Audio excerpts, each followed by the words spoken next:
Good morning, everybody. Hey, for those that were on Monday Morning Huddle yesterday, we talked a lot about this infographic. And so I got it all built, and I just want to kind of walk you through it. What I'm recommending is that you definitely put this into your buyers packets, but it's also a great tool for sellers also because a lot of your sellers are going to be buying also. But obviously, the conundrum that we're into right now is that we have a whole bunch of people sitting in their homes on a 2 or 3% mortgage and interest rates hovering around 7%. They're not obviously selling. Buyers are finding that a $400,000 house at $4,500 a month payment at 7% interest isn't working in their budget either. So we're in this conundrum where people are just like, I'm just going to wait till prices drop and prices drop. And we all know what's going to happen when prices drop. Okay. So I want to walk you through this, right? So what is the conundrum? I'm going to wait until rates come down, right? So we chose that the average home is in the 13 county metro area. The average home is a 4 bedroom, 3 bathroom, 2,220 square foot, and we're doing the mortgage at 5% down. Okay, so you'll see right here are all the terms, price, down payment, all this kind of stuff. So take it across, the average price home right now is roughly around $400,000. So at $400,000, follow me down. We're looking at a 5% mortgage, 20% down. Current interest rates right around 6.75%. Just P&I payments 2465, not including taxes, insurance, just P&I. Okay.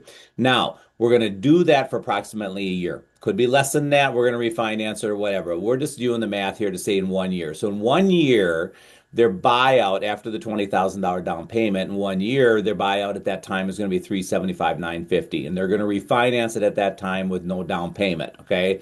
Yes, there's closing costs on all of this, but we're not going to be talking about closing costs today.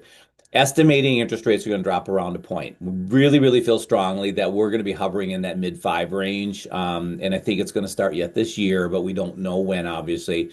But I'm using it as a figure 5.75. Now, PI payment has now dropped to 21.95, so it's dropped about $300 a month.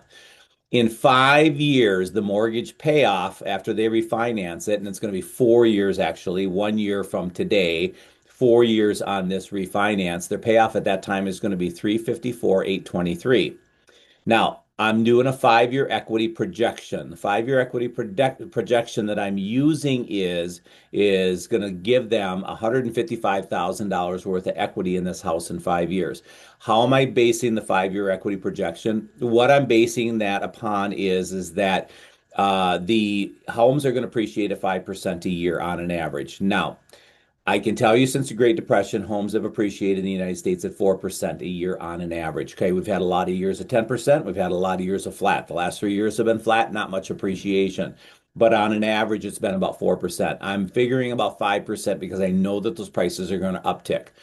For the next 2 years, I'm estimating also that it's going to be an additional 5% over asking price. So, yes, the how average sale price is going to go up 5%, but the people are buying them at 5% over because as soon as these rates drop, it's going to be a free for all. Okay. For 2 years, I figured an additional 5%. So that's how I'm coming up with the $155,000 of equity at that time. So let's look at the average home price in 1 year from now. So if they buy in 1 year from now, that $400,000 house, I'm estimating is going to cost 450. Why?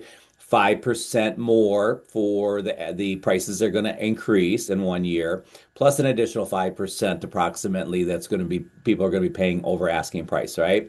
Year two, same thing. It's going to go up 5% in base sale price, but it's also going to go up about over asking price that we're going to see in the next 2 years. Okay. Same 5% down payment, same interest at 5.75. This is the P&I payment. This is what their payoff is going to be 5 years from that point. And this is their equity projection. In 1 year, 139,480, and if they buy in 2 years, 122. So look at this. If they buy now, refinance in a year, they've got $155,000 worth of equity. If they wait a year and get the same 5.75% because they're paying more for the house, the equity projection is about $16,000 less. If they wait 2 years, equity projections run about $30,000 less. Okay, but that's not the kicker. They're also got to take a look at your P&I payment. Look how much higher your P&I payment's going to be when they wait. They're actually take that number plus $18,000 more in payments that they're making, $18,000 more in payments they're making if they buy in 1 year. $34,800 worth of payments if they wait and buy in 2 years. Okay. And that's in that same 5 year period of time. This is an editable document. We are going to have this in one ROGC. We'll announce where you can find it in one ROGC, but you're going to be able to take it, import your picture into it, and then put your name and contact information, all that kind of stuff. Our advice is can't go back to 2021. That's not going to happen, right? You need to lead the market. Don't follow the market. Leading the market is buying today. Following the market is what everybody else is going to do. Okay. You've got inventory today. Number three, of course, marry the house, date the rate. So that's the infographic. Appreciate you watching my video today. And let me know if you got any questions on it at all. Thanks, everybody.